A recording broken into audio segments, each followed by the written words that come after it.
The link down below has been replaced, but I still urge you to head to the link below, educate yourself, and consider supporting Ukraine financially. All the sources down there have been vetted. Your money will go to the right place. Ladies and gentlemen, we are now going to play Ghostpia, Season 1. Devs, thank you for the key. I'm not sure, but I think it's trying to go the blue and red 3D glasses. So I hope you guys have your 3D glasses ready. 3D glasses not available in all areas. Let me see.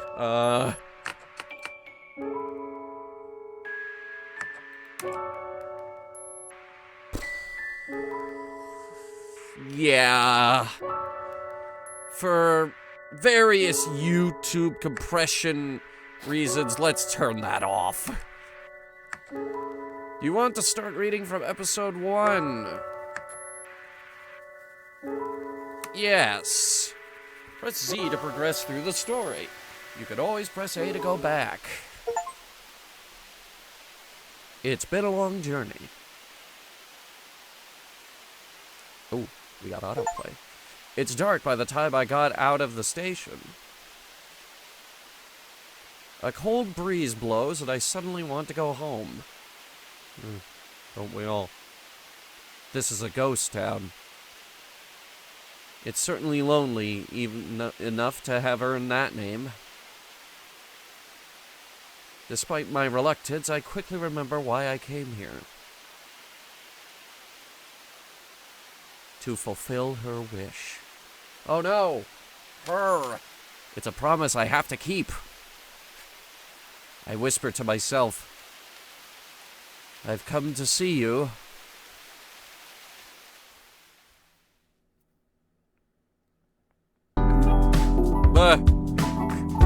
Okay, there's a missile.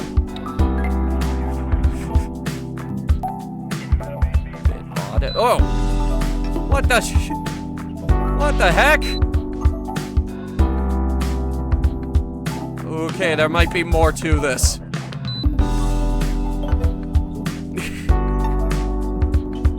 I'm not sure why, but for some reason she reminds me of that one anime. What was it called? You know the one. It was,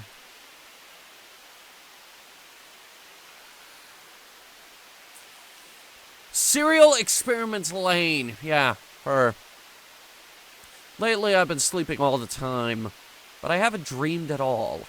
I want to dream. I want to escape from reality and go elsewhere. Oh, escape from reality. But no matter how much I sleep, the world of dreams just won't welcome me. Have I ever had a dream? I'm not quite sure myself. And thus, I'm on the precipice of awakening.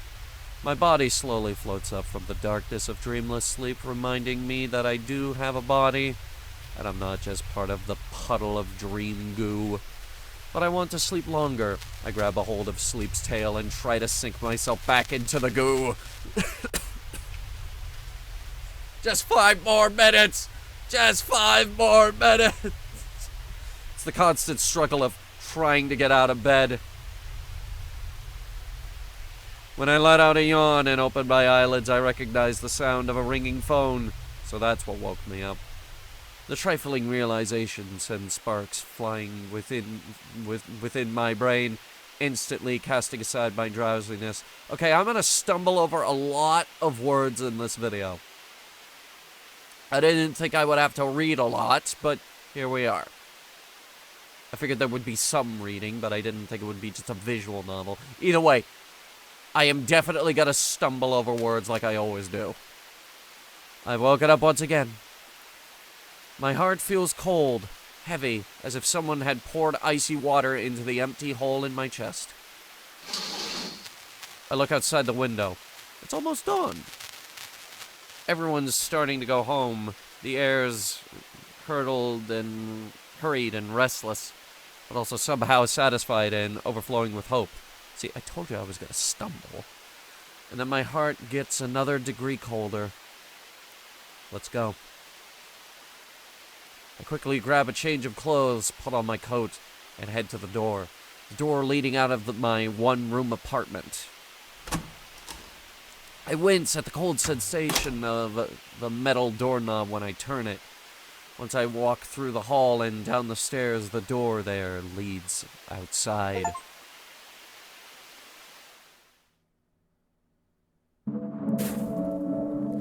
It's the same outside as ever. Thick snow covers the ground like always. Good thing I brought my boots. A cursory glance at the nearby brick fence reveals graffiti in a language foreign to me. Behind it, in the distance, are buildings covered in pastel candy-like colors, except they're now faded, dull, and ambiguous. I'm hitting the volume, don't worry. There we go. There aren't many tall buildings. What does stand out, though, is a cylinder thrusting forth from the middle of town, as well as the peculiar silhouette of a church in the distance that almost looks like it's got an onion on top. Oops, wrong button. In any case, I've got the feeling that this isn't the place where I belong. This is a ghost town. Someone decided it'd be called that. Or rather, that's all anyone's ever called it. This is a ghost town, after all. There's not much else here. So if you're going to name the town after its inhabitants, what else are you going to call it? It's ghosts that live here. Or rather, that's all anyone's ever called them. Why? Because everybody's really, really pale? Or because everyone's actually dead? And this is, it is actually a ghost town. I think that's the only thing they're comfortable calling themselves since they live forever and are active at night. Okay, so it's ghosts. They really are ghost-like in that sense. But I guess since the like part is off-putting, they've settled on just straight up calling themselves ghosts. Naturally, I'm a ghost myself. As dawn breaks and the ghosts go home, I head out into the ghost town. The horizon's starting to turn blue, so I'm sure it'll be dawn soon enough. I love this time of night, especially the sky. I do realize I'm kind of basic for liking something as commonplace as the sky. But watching the pitch-black expanse gradually fade to navy and then to blue makes me feel somehow both excited and relaxed. I take a step forward and get confused. Why was I sounding so gloomy? I often space out and lose track of what I was thinking. I've been like this for longer than I can remember. I feel like a broken machine. If only I could keep these sad thoughts away. Not once have I ever been able to stop them. I start digging through my memory to try and remember what started that gloomy train of thought and walk outside half asleep. My feet just started walking on their own. Someone once said that the subconscious part of our mind is larger than the conscious one. I passed through the small gate of the similarly small apartment complex. There are many footprints left in the snow. Are those yours? But they're all footprints heading home, in the opposite direction that I'm headed. Thus is the night shift. It seems that lonely thought has set my memory into motion.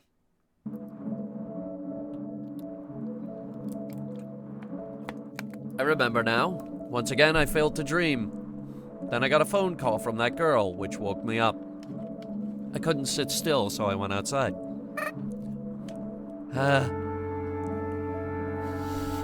I wish I didn't remember that. But I suppose when you've forgotten something, it's human nature to try and remember it.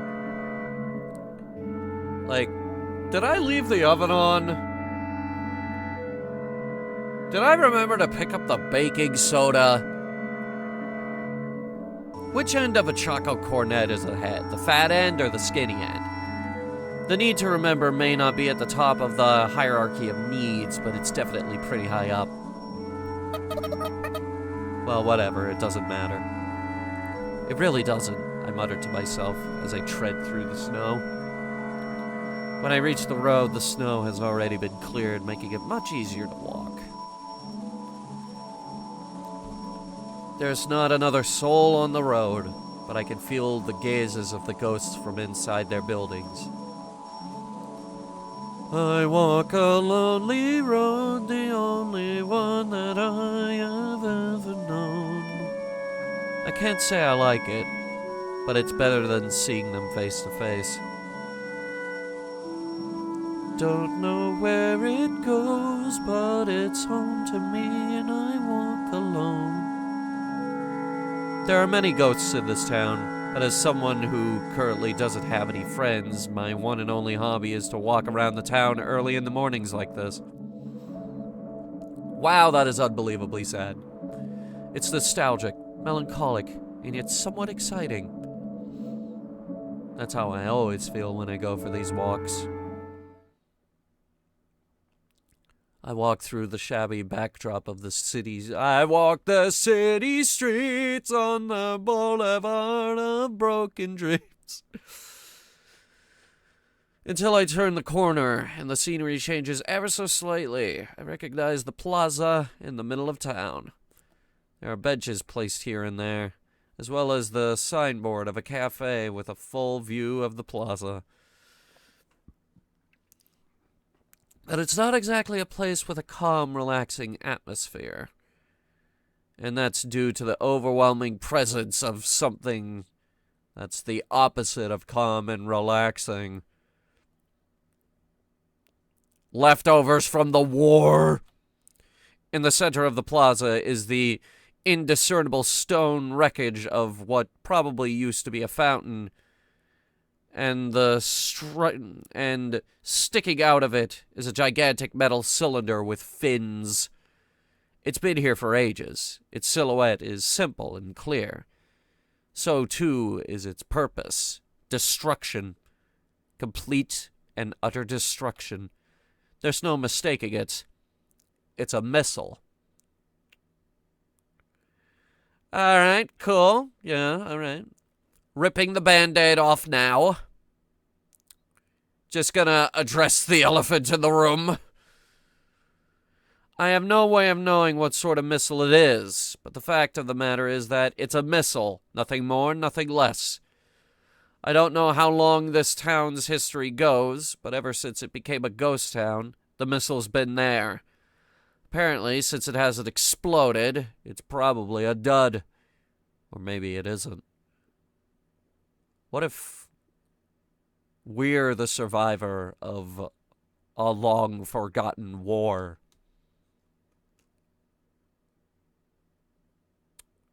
The plot thickens. And strangely enough, the missile is packed with the names of the town's ghosts etched all over its surface, like some sort of memorial. Naturally, my name's on there too. I have no memory of writing it there, and yet there it is. Like a signature on a shabby contract I've been deceived into signing. Maybe I'd be a little proud to have my name here if I liked this town, but since I don't, it doesn't make me happy at all. Instead, it makes me feel like I've been bound to this depressing place, so if anything, I find it disgusting. Sukia kick. I take 2 or 3 steps back, get a running start, and give the missile a good kick. Specifically, I aim at the spot where my name is written. Someone speaks up from behind me. You idiot, what if it explodes? Shocked, I turn around to see a red-headed girl I recognize. She's a person, or rather, a ghost I'd rather not run into. Eep. There's one thing I haven't forgotten. He said like I did anything. She may not have done anything, but I have, so I don't know what to say. Obviously, I'm not expecting her to do anything in retaliation, and it's not like I hate her or anything. But I don't know what I've done. Maybe I don't know if what I've done maybe was some kind of taboo. Ow. So all I could do is let out a pathetic groan. Hey, wait! I turn around and make a break for it. I run shamelessly, waving around my arms and legs. Anya, that redhead, appeared right behind me, so I have no choice but to make a loop around the town that's roughly shaped like a circle in order to get back home. I try to run fast, but my body just doesn't feel like it. I keep tripping and almost cry every time, but before I realize it, I'm back home. When I close the door behind me, I finally snap out of it. I could almost feel the wind blowing through my stomach. Now that I think about it, I haven't eaten anything in a long time. Well, it's not like I'm gonna die or anything. When I toss my coat off by the door, it starts melting from the bottom hem up. Like when an orange peel eats through a piece of styrofoam. It bubbles, melts, and forms droplets. I didn't know it did that. Maybe I should try it sometimes. Ugh. The boots I tossed by the bed melt too, leaving behind useless heels and soles. And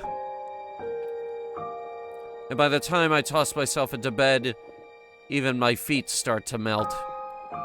What the fuck is this game? Even ghosts feel pain. Once the skin melts off, it exposes muscle that gets dry and stiff upon contact with the air. It hurts. The smallest flicker of air in the room causes me unbearable pain, as if rubbing irritants into open wounds. Ghosts can't survive the morning sun.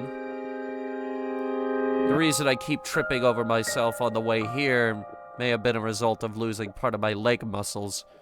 Thinking about that possibility helps distract me a little from the pain.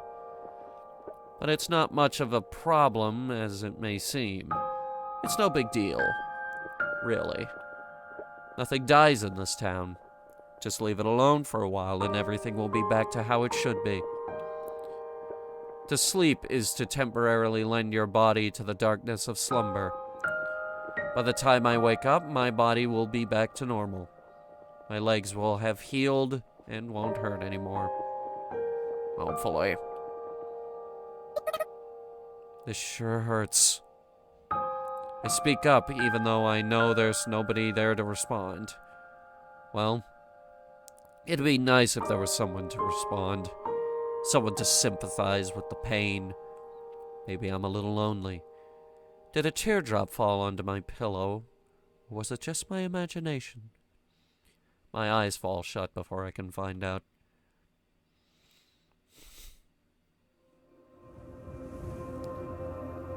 And now it's a train. I can see a town off in the distance. I'm heading there at full speed. To the left and right is nothing but an endless snow desert. Up ahead, railroad tracks stretch far into the distance. Behind me, the railroad ties blur together, which is a sign that we must be going pretty fast. At this speed, I should be feeling the wind on my skin, but I don't feel a thing on my body. It's only now that I realize I don't even have a body at all. Without a body, I exist as nothing more than a perspective that's somehow chugging along the railroad like a train. I am Thomas the Tank Engine. Chugga chugga chugga chugga chugga chugga chugga. Without a body, I don't get tired, so I just aimlessly watch the scenery flow by. Once I'm about a few kilometers away from the town, I finally recognize it.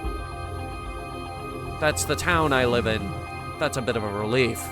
At least it's not some strange unknown territory. Before long, my train self will arrive at the station. But as I gradually slow down, my body doesn't feel a thing, not even momentum. Suddenly, my perspective switches as if someone had turned the tuning dial on an old analog radio. My new perspective is facing the doors inside a train. I'm already at the station. The doors open automatically. There stands a girl. She pulls the corners of her mouth to the sides to say bleh before telling me, "Welcome." Welcome? I've lived here for a long time, so I don't need anyone to welcome me. What's even going on? I try to tell her those things, but I can't speak at all. By the time I wake up, it's completely dark outside. Ghosts are nocturnal creatures, and thus the town's bustling with liveliness. No dreams again. Then what the fuck was that? What the fuck is this game? The pain in my legs and the damage to my clothes have both vanished as if nothing happened. I'm just a little relieved. I think I woke up much earlier than usual. I check outside the window again as part of my daily habit to see how much time is left before sunrise. We need to talk. I haven't seen that electric bulletin board before. It looks pretty haphazardly made, too. There's wires poking out and duct tape stuck out in there and on here and there. It's probably handmade. You can read that?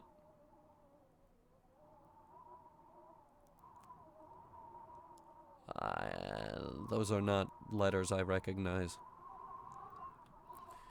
It's been lazily stuck on the wall of a building facing my apartment. I've got a hunch as to who put it there. Almost everything in the world can be fixed with a little duct tape. I can still vividly remember her voice, but maybe that's because I actually heard her voice just yesterday. Ring-a-ring-a-ring-a-ring-a-ring-a-ding. The telephone ring-a-ding, ding, ding, ding, ding. The phone starts to ring right on cue. I check to see if my socks are on and if my boots and coat are there. I comb my hair with my fingers, but it'll probably just get messy again. It's not like I've got time to fix it properly, though. I'm off. I turn the doorknob and pull hard. Okay, I tripped over that because they forgot to put a space there. What?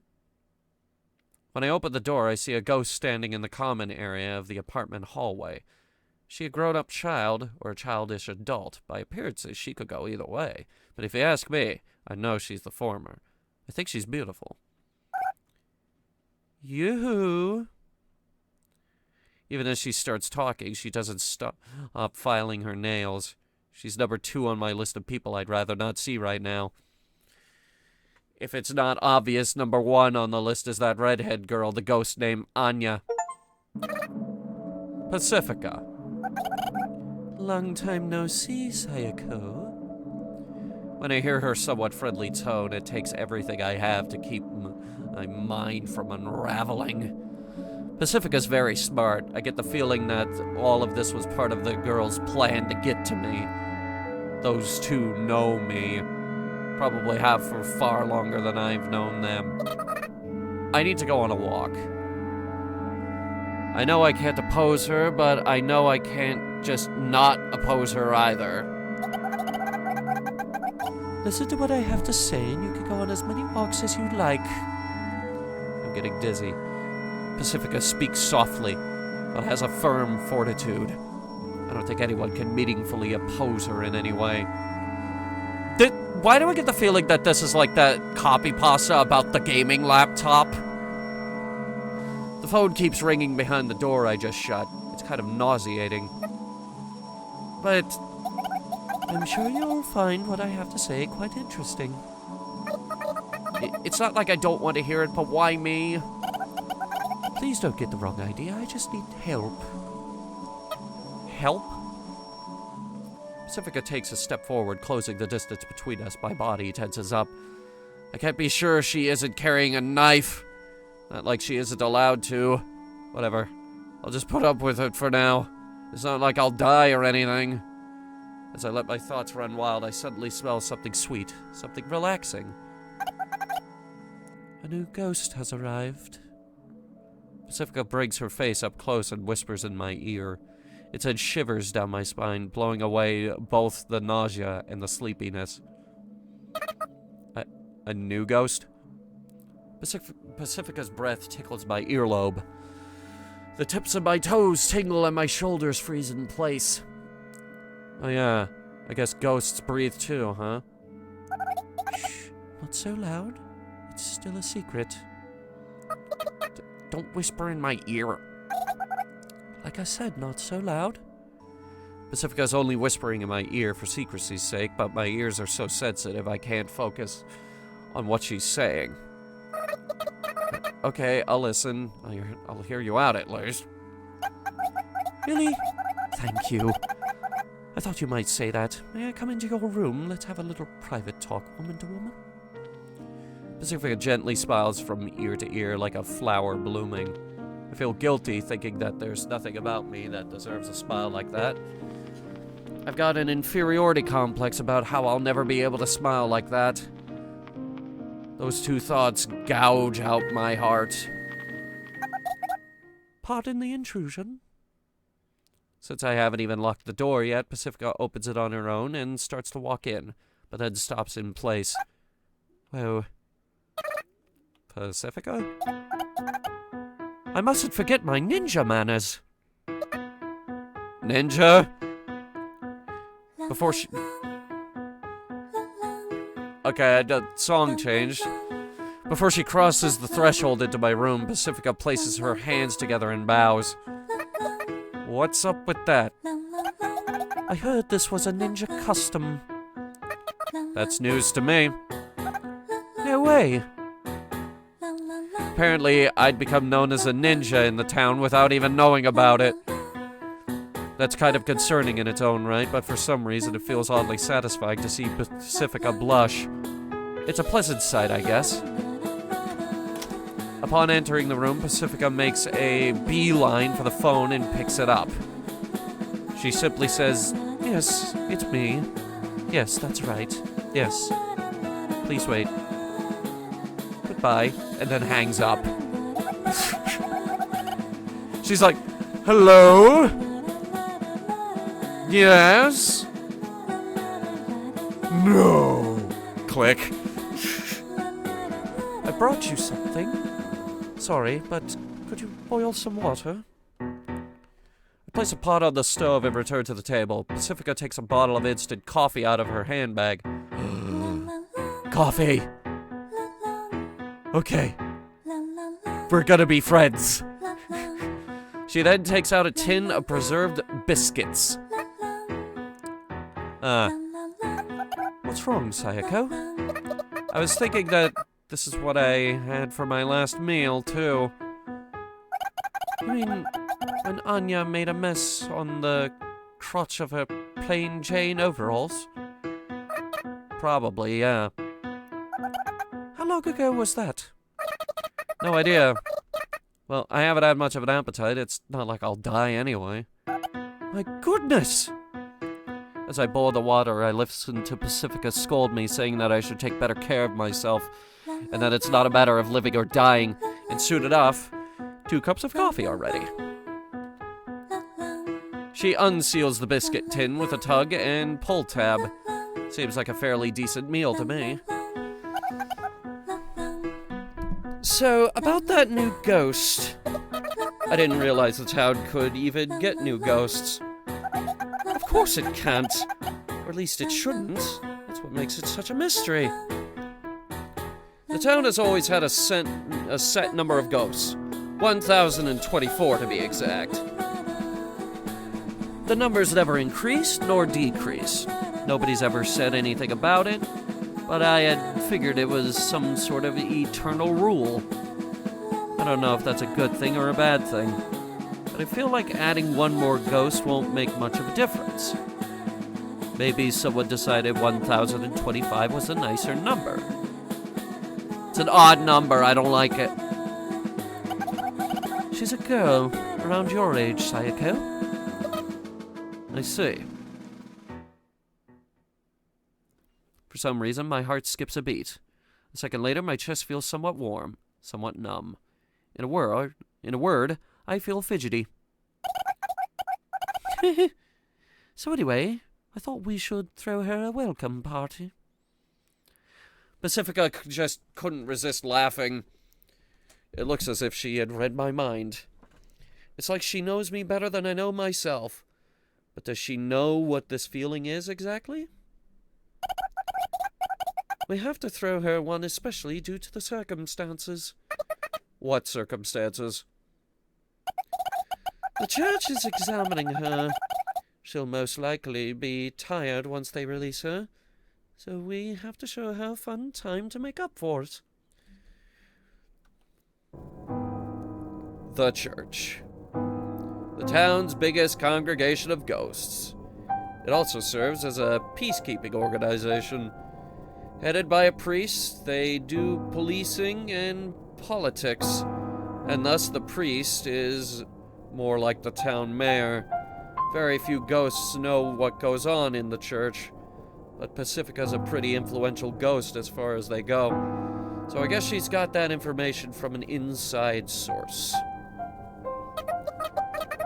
The church still does things like that, huh? Some sort of immigration inspection, I suppose.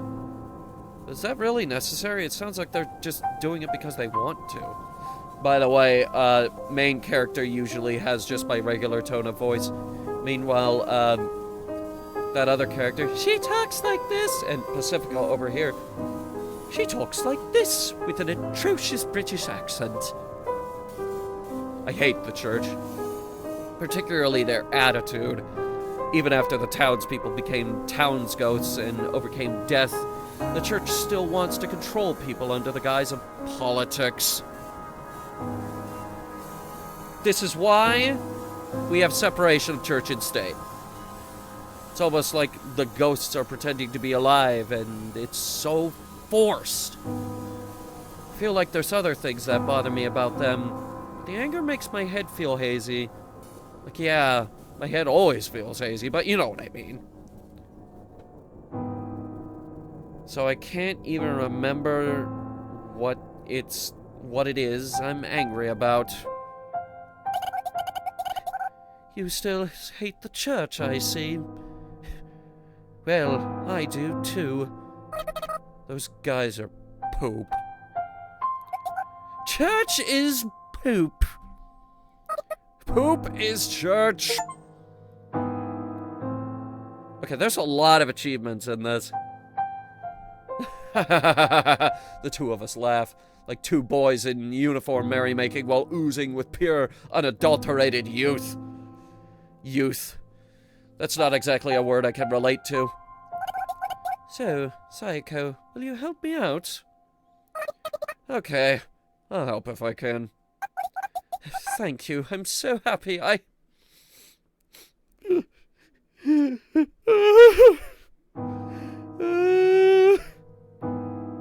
When Pacifica hugs me tight, my body stiffens. There's nothing I can do. I figure I'll need some sort of opportunity to do this. So I've been waiting for a long time. A long, long time. I'm so happy I could talk to you like this. Pacifica talks earnestly between sobs. That's right. Well, she may act overly mature sometimes. That's all it is. An act.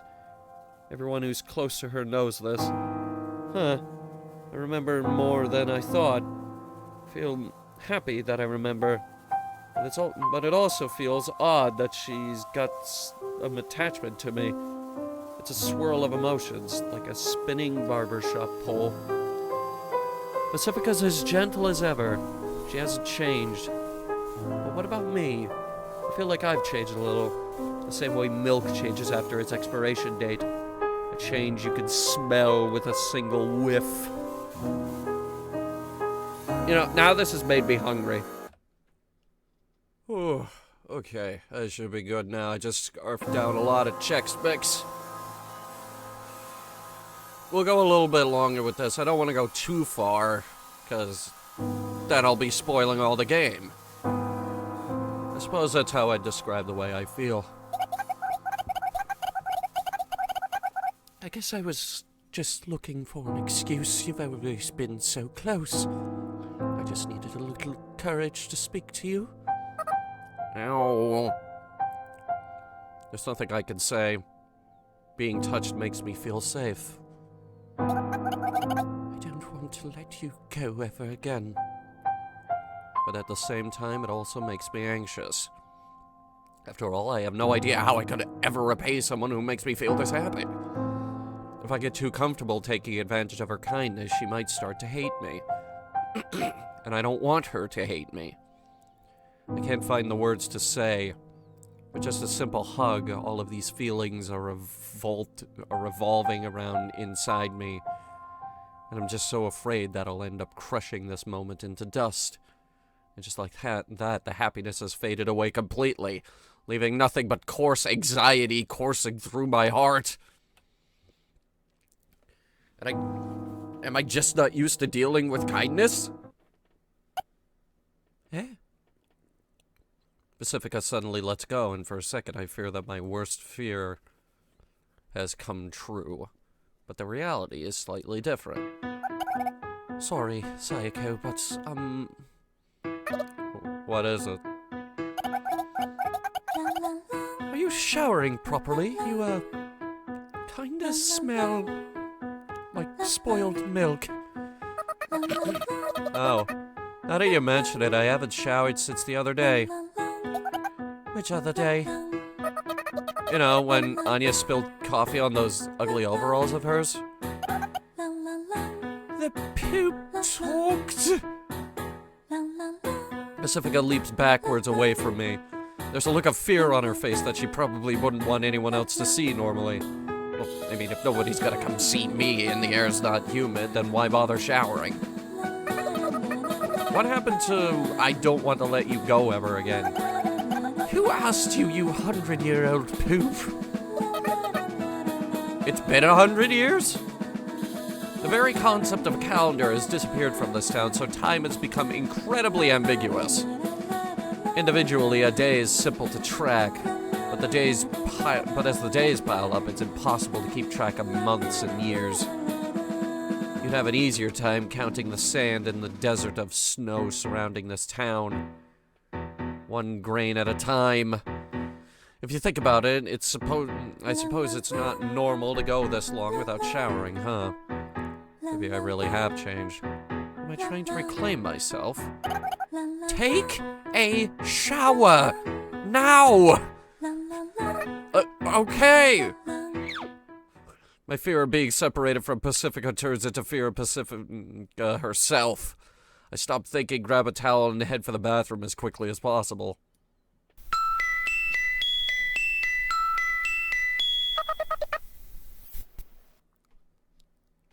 Was that episode 1?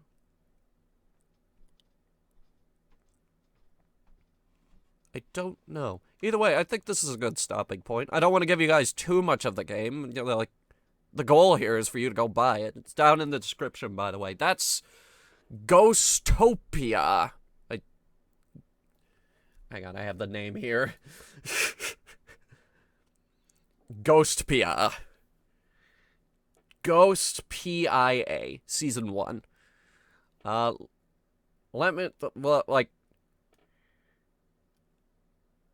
did get a free copy of this. I did say, devs, thank you for the key.